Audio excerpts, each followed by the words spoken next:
The banquet hall is filled with the clinking of glasses and the sound of laughter rising and falling. Yet there is one person holding a cup of tea, sitting in a chair in the corner, looking out the window into the night with a quiet and distant expression. It is not that they lack social skills. It is just that they have no desire to post daily updates on social media, showing off group photos or lively dinners. Some people even set their profiles to private or simply stop posting altogether. They exist in the crowd like an isolated island. This is not because the water around them is too wide, but because a voice deep inside their heart is softly telling, do you have someone like this in your life? Perhaps you are this person. Often the people around them will cast strange looks their way. They might say this person is too antisocial, or that they do not fit in and will never achieve anything in the future. They might even assume that someone who always walks alone must have some kind of psychological problem. Society's labels are like tiny needles, quietly piercing the lives of those who are accustomed to solitude, and yet these individuals usually choose to remain silent. It is not because they lack the ability to argue back. It is because deep down they faintly perceive a truth. All that noise and excitement simply has nothing to do with them. But why is this exactly? In the Buddhist logic of cause and effect, the appearance of any life phenomenon is never an accident. The personality, habits, and preferences you display in this lifetime, and even your natural sense of detachment from the crowd, all have profound karmic roots. Walking alone is absolutely not just a personality trait. It hides a staggering truth beneath the surface. This might be your soul after experiencing countless cycles of prosperity and disillusionment in its long journey of reincarnation, actively drawing a clear boundary of peace for itself. Most people believe that having many friends, a vast network, and a lively life are symbols of deep. They think loneliness means fate owes you something, that you lack blessings and deep connections, or that you failed to form good karma in your past lives, which is why you end up all alone in this one. This interpretation is widespread. But it only touches the surface of cause and effect. It fails to see the much more subtle operations at work underneath. The truth might actually be the exact opposite. For those who are used to solitude and do not easily blend into crowds, their souls might be undergoing a crucially important phase of forced detachment. The universe is using an almost mandatory method to pull them out of meaningless interpersonal entanglements. It is doing this to make space for them to complete a much deeper and more important spiritual lesson. This is not a punishment. It is a special kind of grace. It is just that this grace is wearing the heavy coat of loneliness, making it hard to recognize at first glance. So today, we are not going to talk about how to improve your social skills. We are not talking about how to become more popular or how to build a massive network in your career. We are going to dive deep into an awakening journey regarding soul frequency, karmic clearing, and your life's true mission. We are going to uncover the cosmic codes that these lone walkers are truly carrying behind their solitude. This is an inward journey. It requires you to slow down your pace, drop your judgments, and use a soft yet awake heart to walk inside with me. If you are watching this video right now, sitting alone by the window, perhaps looking out at the silence of the night or the first ray of morning light, then I want to tell you that you have come to the right place. If this video touches a corner deep in every like is an acknowledgement of the power of this stillness. We are here to keep every lone soul company as we walk toward a deeper awakening together. To truly understand the karmic mystery behind walking alone, we must first return to the most fundamental concept in Buddhism, which is karma. Karma literally means action or doing, but in the Buddhist context, the meaning of karma is far deeper than just a physical movement. It includes the actions of your body, It includes the expressions of your speech, and it heavily includes the thoughts in your mind. These three types of karma are like three continuously flowing rivers. They accumulate drop by drop without us even realizing it, forming a hidden potential that becomes the driving force behind our future encounters and the direction of our destiny. Buddhism divides karma into many categories. Among them is a pair of concepts that is extremely important for understanding people who walk alone.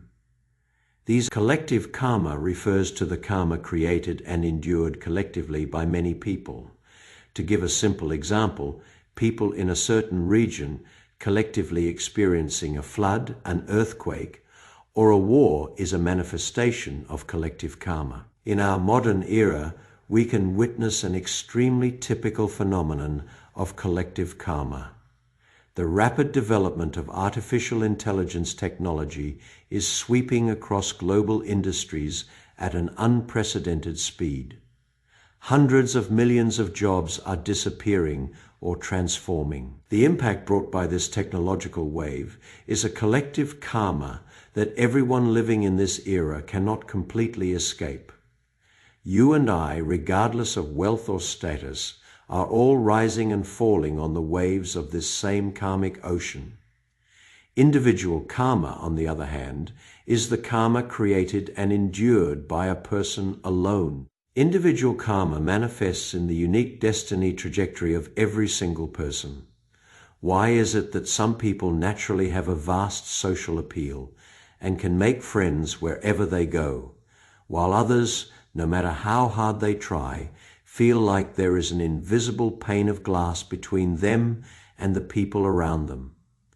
This layer of glass is exactly the manifestation. The natural sense of distance from the crowd that a lone walker endures is an extremely typical individual karma. This loneliness is not a performance. It is not done on purpose. It is like a pattern carved deep into their bones. No matter where you go, it follows you like a shadow. This indicates that this karmic force comes from the extremely distant. In the system of Buddhist psychology, there is an incredibly important concept called the alaya consciousness, also known as the eighth consciousness or the storehouse consciousness. This is the deepest warehouse in the mind. It carries all the karmic seeds we have planted since beginningless time. There is a beautiful metaphor in the Buddhist sutras. The alaya consciousness is like a vast and deep piece of land. Every single thought, word, and action of ours is like a seed falling into this soil. These are called karmic seeds. They lie dormant quietly in the field of the eighth consciousness, waiting for the right moment. When the right conditions appear, they will break through the soil and manifest as various encounters in our lives. This process is called the manifestation of seeds. So what kind of seeds would manifest in this lifetime as a detachment from crowds or as the lonely state of walking completely alone? There are a few possibilities here, and what they point to is far more profound than you might expect. The first possibility is the imprint of spiritual practice from a past life. A soul that once spent a long time in a past life doing solitary retreats or practicing alone will plant extremely deep seeds of solitude in its life. When it comes to this current life and the conditions ripen, this seed will naturally manifest as a dislike for socializing and an enjoyment of isolation. This is not a karmic obstacle. It is a blessing. It is a natural yearning for a pure and solitary state that comes from lifetimes of spiritual accumulation. The second possibility is a karmic defense mechanism. In certain situations, a soul in the cycle of reincarnation may have suffered deeply due to excessive interpersonal entanglements. Perhaps they were betrayed by those closest to them, or perhaps it was because meaningless socializing drained massive amounts of their time and energy, causing them to fail their most important life lessons. Therefore, their destiny in this lifetime uses a natural sense of detachment as a protective shield. It helps the soul isolate itself from meaningless relationships that would only create karmic chaos. While not a formal Buddhist term, it vividly describes this phenomenon. Solitude is sometimes a barrier automatically set up by the universe to stop us from falling into specific karmic whirlpools.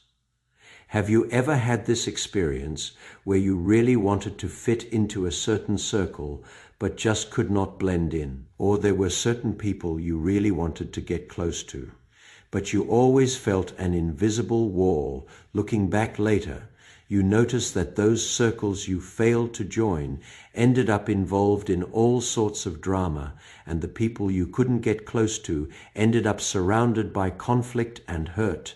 That wall, that sense of distance, was your karma protecting you. The third possibility is the most thought-provoking one. The loneliness in this lifetime is the soul actively executing an asset restructuring plan. In this lifetime, your life needs to clear certain old karmic debts while simultaneously accumulating new spiritual provisions to prepare for an ascension in the next cycle. This process requires a massive amount of alone time, time to observe, time to settle, time to digest the karmic dust buried deep within your heart. So when you feel lonely, when you find yourself naturally drifting outside the crowd, please do not rush to reject yourself. Do not rush to attack yourself by wondering if something is wrong with you. Stop first and ask yourself a question.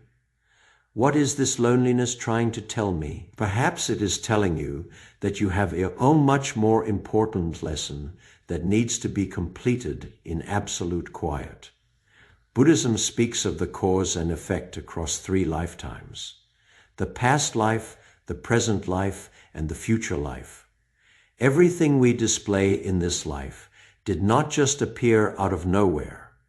It is the karma created in the... Similarly, the karma we create in this life will continue to manifest in a future life. Let me tell you a story that spans 3 lifetimes. The story is a metaphor, but the karmic logic it presents is absolutely real. The first lifetime was the illusion of prosperity.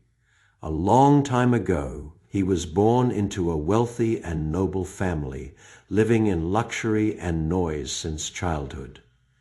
His father was a famous wealthy merchant in the area. Guests came and went endlessly during every festival. The grand hall was decorated with lights, glasses clinked, and it was a scene of endless singing and dancing. Prosperity was coddled and carried around since he was a baby, loved by all sorts of people. He learned how to be charming in a crowd. He learned how to use smiles and words to win people over. When he grew up, Prosperity inherited his father's business, relying on his natural charisma and tactics. He grew the business larger and larger, and his network became wider and wider. He navigated the city's social circles like a fish in water, from high-ranking officials to street vendors. Everyone called him brother. His desk was piled high with expensive gifts from friends. His notebook was densely packed with the contact information of people from all walks of life. Prosperity thought this was the most perfect state of life. However, when he grew old, when his body began to fail them by day, a cruel truth began to slowly emerge. Those brothers who once toasted with him quietly disappeared, one by one after he... Those people who once swore they were his soulmates found all sorts of excuses to brush him off when he needed help the most. By his bedside, eventually there were only a few servants who stayed just because they needed their wages, coldly keeping watch. On the night he was nearing the end, lying in the empty hall, listening to the wind outside the window, Prosperity, the so-called network he had built his entire life, was nothing more than a carefully designed exchange of benefits. No one truly cared about him, just as he had never truly cared about anyone else. All the noise was an illusion. All the prosperity was just a bubble. As his last breath was fading, an extremely strong vow arose in his heart. In the next life, he did not want to fall into this meaningless noise ever again. He did not want to spend his time and energy maintaining fake friendships. He wanted what was real. Even if it meant being completely lonely, he wanted what was real. This vow was like a seed planted deeply into his alaya consciousness. The second lifetime was the shame. Prosperity's subconscious arrived in an era of great literature and culture, reincarnating as a child in a scholarly family. We will call him Dust.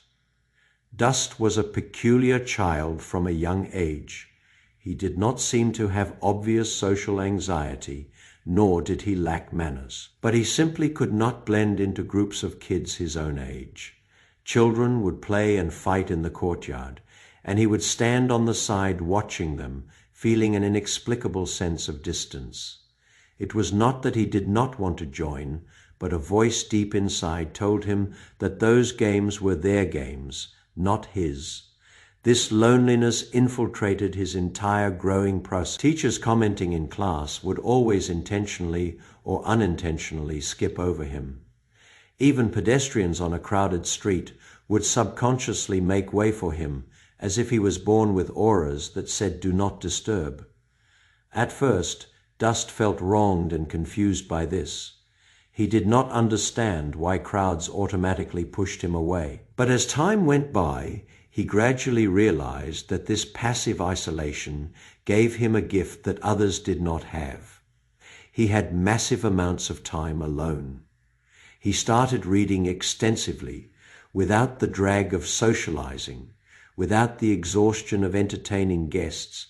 He spent all his time conversing with ancient sages. The benevolence and righteousness of Confucianism, the quiet non-action of Taoism, the dependent origination and emptiness of Buddhism. These wisdoms layered themselves into his life, molding his inner world into an unfathomably deep container. Later, Dust became a highly learned scholar. The writings he left behind were praised by people for centuries after his passing. But during the years he was alive, he almost never integrated into any circle. He had no loyal disciples, no drinking buddies, no noisy banquets. All he had was a single lonely lamp on his desk and a vast expanding tranquility deep within his heart. That passive loneliness was Karma's most affectionate protection over him. However, Dust's life was not entirely calm. One year, he met a person we will call Flower.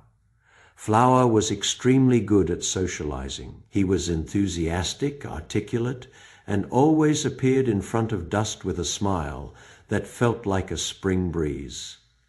He constantly invited Dust to join various gatherings and social events. From the perspective of Karma, Flower was the embodiment of a negative karmic condition. This does not mean he was a bad person. It means the lifestyle he represented was exactly what Dust's soul needed to desperately avoid in this lifetime. Once Dust was moved by Flower's enthusiasm, once he threw himself into that glamorous and noisy social circle, he would repeat the mistakes of prosperity. He would fall back into that karmic loop that had repeated for thousands of years, using fake noise to cover up a real emptiness. Dust refused, not just once, but time and time again. When Flower came to invite him, he politely declined. When party invitations arrived, he quietly set them aside. All attempts to pull him into the noise were gently dissolved by his calm and firm attitude. To others, this refusal might have just looked like the stubbornness of an introvert. But on the karmic level, this was a critical, decisive battle.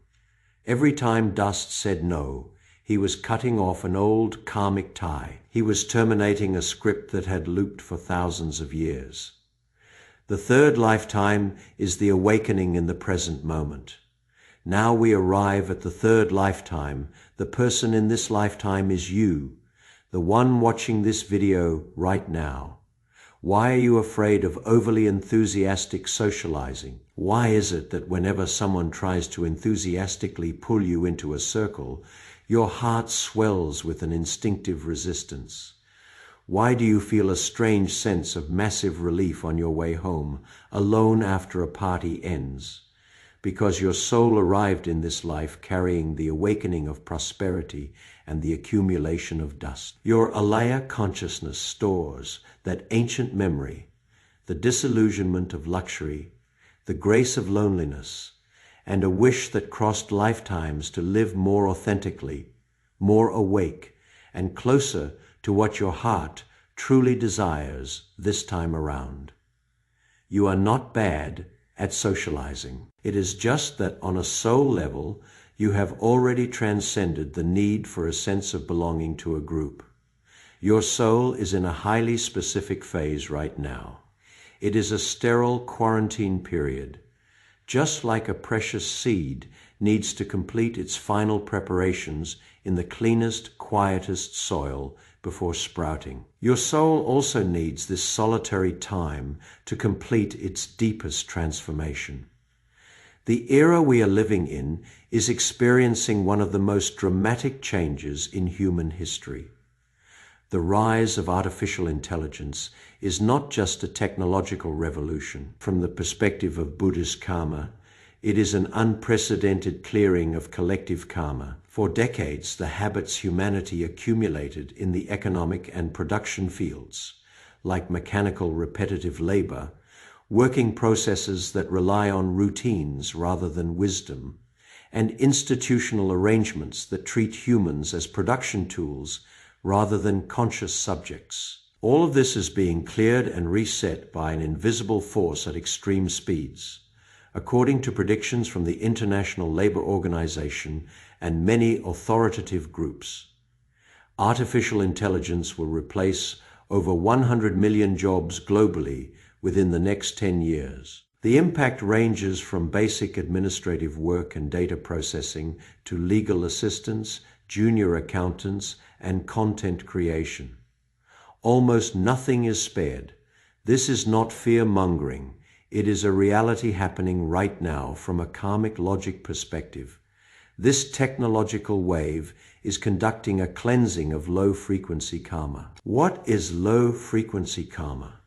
It does not mean certain jobs are lowly. It means those working modes that heavily rely on mechanical repetition and lack a true human-centered core value are essentially a low-frequency way of accumulating karma. When a person works mechanically for a long time without truly engaging their mind, creativity, and emotion, their consciousness frequency stagnates at a relatively low level. Buddhism calls this a state of dullness and restlessness, lacking true awareness and focus. The appearance of AI is like a giant mirror, reflecting this low-frequency working state clearly and ruthlessly stating that this mode no longer requires humans to perform it. An even deeper crisis lies in the trap of outsourcing our brains. After AI tools appeared, many people started outsourcing more and more thinking and tasks to machines. They let AI write reports, make decisions, and give recommendations. They even habitually ask AI for solutions to daily life problems. This reliance looks like a boost in efficiency on the surface, but on the level of consciousness, it is quietly eroding humanity's most precious abilities, judgment, intuition, and that life wisdom extracted from genuine real-world experiences. A person who loses their judgment is, in Buddhist terms, a person who has lost their mindfulness, and a person who loses their mindfulness will find it increasingly difficult to steer their own direction in the cycle of cause and effect. They will easily be swept away by external karmic currents, drifting with the tide, completely unable to be their own master. At the same time, The AI era is accelerating social wealth inequality at a visible rate. The technological elites, those who can master AI tools and use artificial intelligence to create value, are accumulating wealth and influence faster than ever before. Meanwhile, ordinary workers who lack the ability to adapt to this change face the fate of being completely marginalized. This polarization is a karmic screening. It is not fate being unfair to certain people. It is the karmic choices accumulated over countless years manifesting in a crystal clear way at this specific historical crossroad. However, in the midst of this massive change, people who walk alone might actually hold a unique advantage.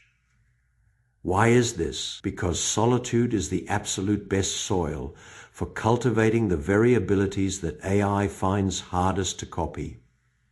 A person accustomed to solitude will, over long periods of quiet, naturally develop several incredibly precious abilities.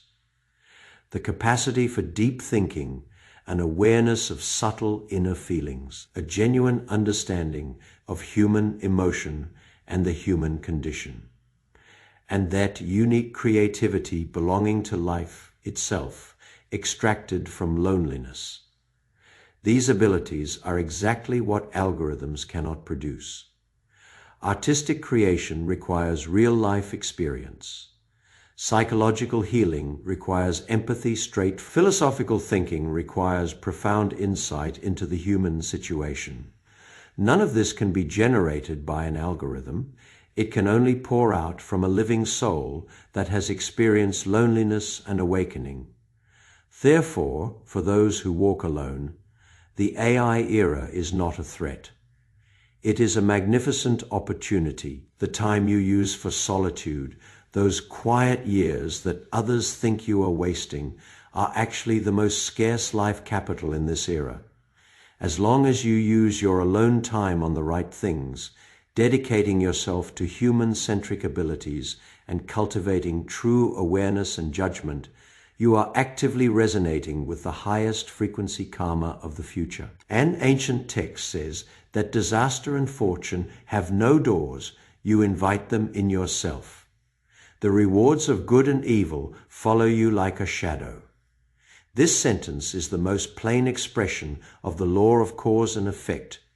No destiny is a random reward or punishment dropping from the sky. All encounters are the fruits of seeds you planted in the past meeting the right conditions today. Loneliness is the exact same way. It can be a karmic punishment, or it can be a karmic gift. The key lies in what karmic causes brought this loneliness about. We must honestly face a reality. It is true that for some people, loneliness comes from negative karma created in the past. Buddhism has a clear corresponding relationship for karmic results. People who are stingy and refuse to give will often receive the retribution of poverty and material scarcity in their next life. This is because giving is essentially an act of breaking self-attachment. When you are willing to share what you have, your heart opens up to a wider direction. But when you tightly grip everything and refuse to let go, your heart shrinks inward. Eventually, it shrinks into a closed, isolated island that cannot communicate with the outside world. This kind of loneliness born from stinginess is a bitter fruit. It manifests as being lonely and helpless in this life. It is not because they lack interpersonal skills, but because karma has fundamentally blocked the flow of genuine emotion. Such a person feels a bone-deep desolation even when surrounded by crowds. Even with companions, they cannot build a true emotional connection. There is another extremely severe karmic consequence that needs special mention here. Ignoring and abusing the elderly Buddhist sutras clearly state that those who disrespect, abuse, or abandon their parents and elders will suffer the exact same treatment from their children and grandchildren in this life or the next. This is not a curse. It is the natural loop of karma. How you treat your aging parents is how your children will treat you when you age. This is the most direct and clear mirror principle of cause and effect. The lonely and bitter final years of many elderly people can often be traced back to the shadows of how they treated the elderly when they were young. That deepest kind of loneliness, realizing the surroundings are completely empty in your old age when you need company the most, is one of the heaviest manifestations of karma. However, recognizing this is not meant to judge or blame anyone. It is to remind us that cause and effect is real. Good and evil have returns. It is never too late to every kind thought and every kind action right now is planting a new seed for your future harvest. Yet the much broader other side of loneliness is an incredibly precious pure fortune. Master Hongyi, one of the most revered high monks in modern Chinese Buddhist history, was an extremely active artist and educator in society before he became a monk. After taking his vows, he chose a highly simple and austere life, spending the second half of his life in solitary practice. Some people felt sorry for him, thinking that becoming a monk was a punishment of loneliness. But Master Hongyi used his entire life to tell us that voluntarily chosen loneliness is a natural destination after the heart reaches extreme abundance. The words he spoke have been passed down to this day and deeply move people. Sorrow and joy intermingled. These were the last 4 words he wrote before he passed away. Sorrow is the compassion for the suffering of all living beings. Joy is the gladness of returning to silence. Between these two, there is a profound peace that transcends ordinary emotion. The higher a person's spiritual level, the more they like solitude. This is not arrogant self-promotion. It is a universally observable phenomenon. People whose inner worlds are truly rich do not need external noise to prove their existence. They do not need the approval of others to confirm their value. In their solitude, they can draw upon something that no one else can give them. It comes from within. It comes from the depths of the universe. It comes from the nourishment of that broader consciousness that transcends the ego. There is a phrase in Zen Buddhism called guarding the inner peace. It describes a state of pulling your spirit back and resting it in your internal tranquility. This state is the greenhouse for elevating your soul's frequency. When a person can truly guard their inner peace, their consciousness frequency will naturally climb upward, connecting with purer, higher-level energy. This is also why many people who look eccentric or antisocial to the secular world often possess an inexplicably calm aura and a deep gaze. That aura is not faked. It is the imprint left on their entire energy field by the long-term practice of solitude. Their solitude is the soul's charging station. Every moment of quiet is replenishing the soul's battery. And that energy comes from the deepest part inside, that pure source that will never run dry. Loneliness can be a prison, or it can be a spiritual training ground. The key lies in how you view it and how you use it. In the Buddhist system of practice, there is a very special form of enlightenment. Practitioners on this path do not rely on the verbal teachings of a Buddha. They do not depend on face-to-face instruction from a spiritual mentor. Instead, in their loneliness, through meticulous observation of the flow of causes and conditions in nature, they achieve enlightenment on their own. They reach a pure and undefiled state of awakening. This method of practice is considered an extremely unique path. Those who walk this path often possess incredibly deep innate wisdom. That is the power of introspection accumulated through loneliness and contemplation over countless lifetimes. This tells us that in the spiritual dimension, loneliness possesses an alchemical potential. It can refine ordinary solitude into the provisions for awakening. But to truly achieve this alchemy, we first need to break 3 deeply rooted illusions. Breaking the first illusion. Blending in equals blessings. Many people are indoctrinated from a young age with the idea that having many friends is a good thing, fitting into a group is normal, and loneliness is a misfortune. This concept comes from a shallow understanding of blessings. From a Buddhist perspective, having a wide network and many relationships can indeed, but at the same time, it means more karmic entanglements and more interwoven karma. Every relationship is a karmic rope. The more ropes there are, the deeper the entanglement, and the less freedom you have to move forward or backward. Have you noticed that people with the widest networks and most complex relationships are often the busiest, most exhausted people who find it hardest to truly quiet down? They are pulled in all directions by countless ropes of relationships, consumed in socializing, maintaining ties, and mediating. They have no time to stop and ask themselves, what do I truly want? True blessings are not about the quantity of your relationships, but the degree of freedom in your soul. A person who can be perfectly at ease in solitude, feeling internally fulfilled without needing external validation, possesses far deeper blessings than someone who is tied down by thousands of relationships yet completely empty inside. Breaking the second illusion, your network equals your net worth. There is a popular saying in modern society that your network determines your wealth. This phrase has its practical logic to some extent, but from the perspective of cause and effect, it obscures a much more fundamental truth. A network can only transform into genuine assistance if your own blessings and abilities are sufficient.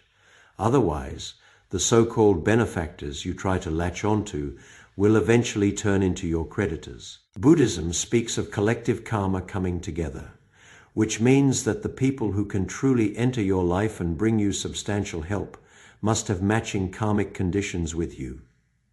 If your blessings have not reached that level, even if you forcefully build a network that looks glamorous on the outside, that relationship will ultimately only bring more karmic drain rather than real support. More importantly, overly relying on a network is essentially an outward-seeking mindset.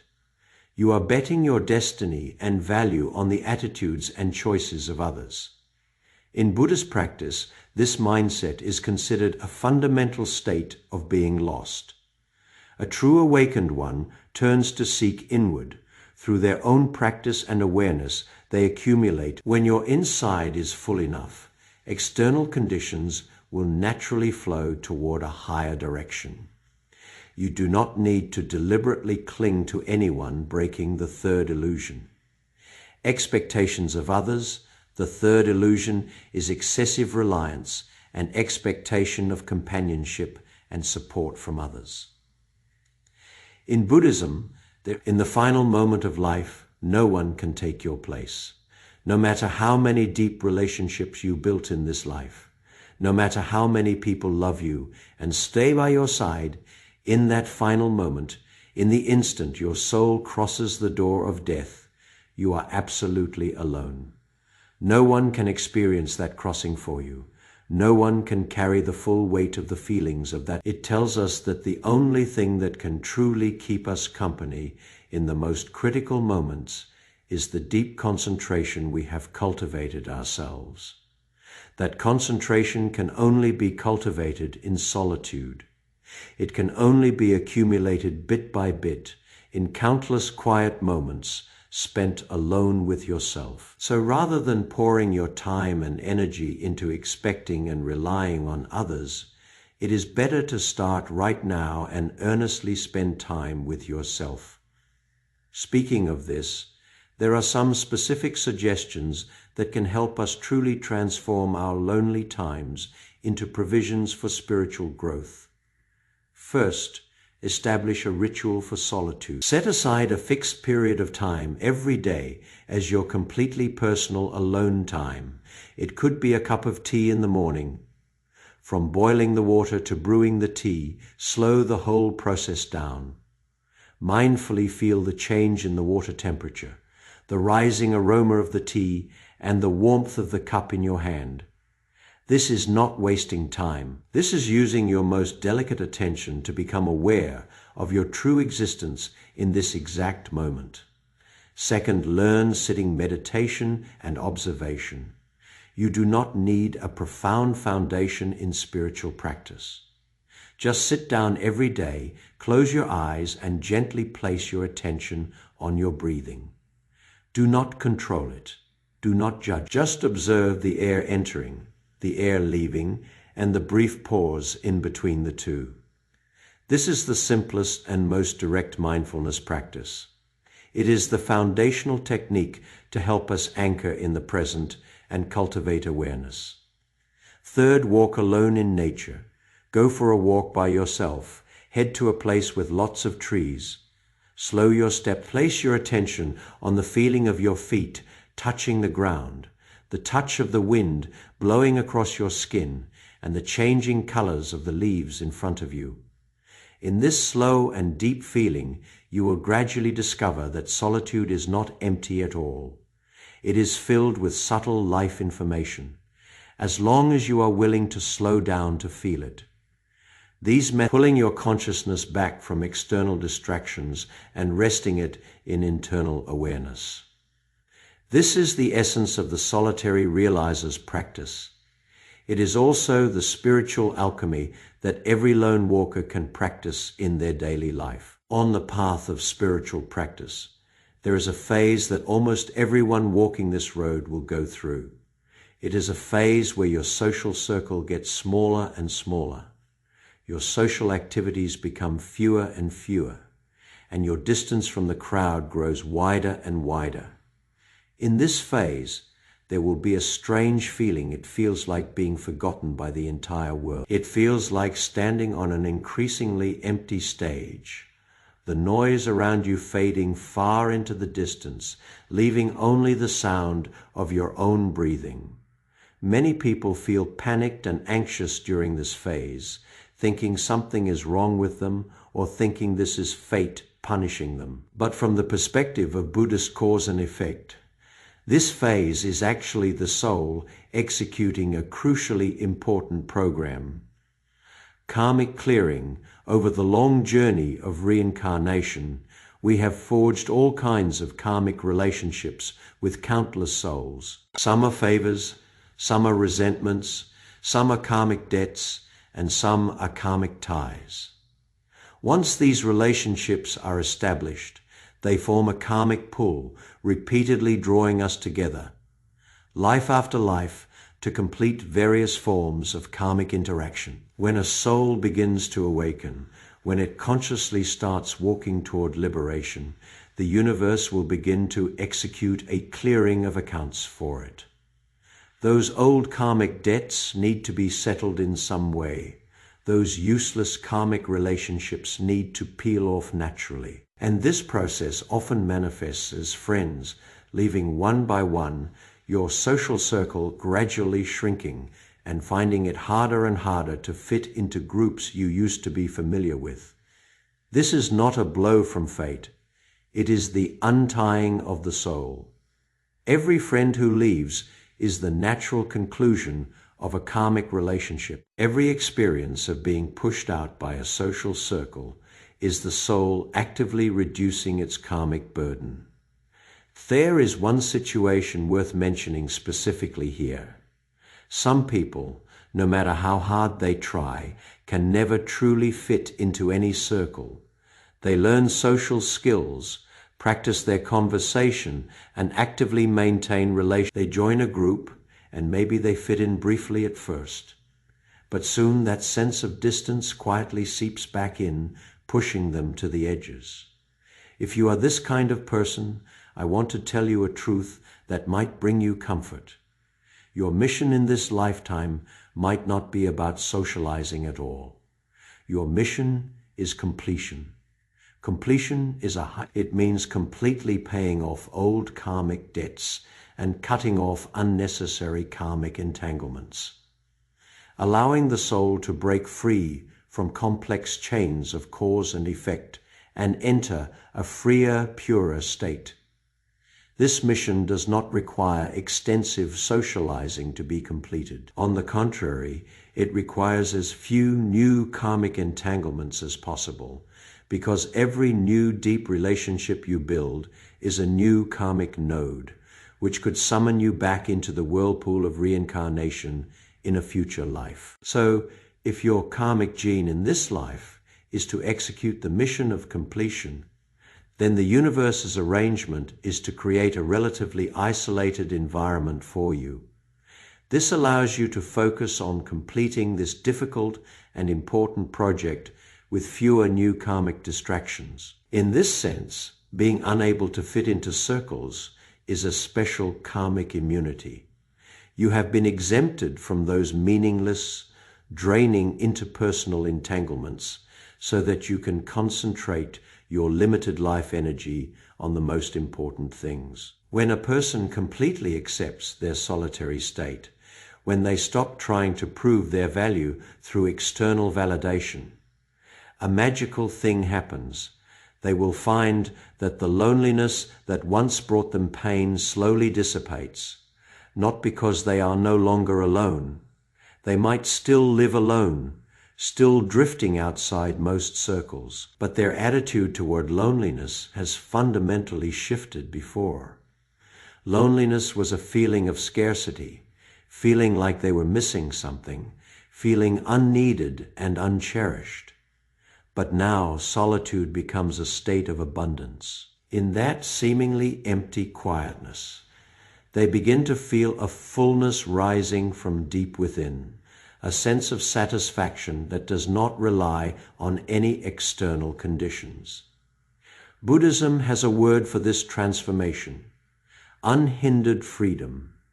Unhindered freedom does not mean doing whatever you want. It refers to an inner freedom that is not bound by external circumstances, a sense of self-worth that does not rely on external feedback. When the value of your life no longer needs to be confirmed by other people's likes. When your happiness no longer needs to be sought in noisy parties. You have truly entered a state of unhindered freedom. And this state often grows quietly inside you after sitting alone time and time again.